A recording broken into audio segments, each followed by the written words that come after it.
தமிழால் இணைவோம் தரணியில் உயர்வோம் அயலக தமிழர் தினம் 2020ற்காக வெளிநாடு வாழ் தமிழர்கள் நல சங்கம் குவைத் அதோட பிரதிநிதியாக நான் இங்க வந்திருக்கேன். இங்க வந்து பார்க்கும்போது தான் தெரியுது தமிழ் எவ்வளவு விரிந்து பறந்து உலகம் முழுவதும் விரவி கிடைக்கிறது இல்லை.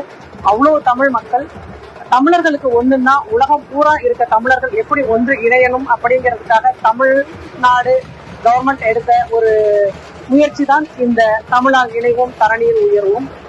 தமிழ் இவ்வளவு தூரம் நம்மளை இணைத்திருக்குதா அப்படிங்கறத பார்க்கும்போது ரொம்ப ரொம்ப சந்தோஷமா இருக்கு.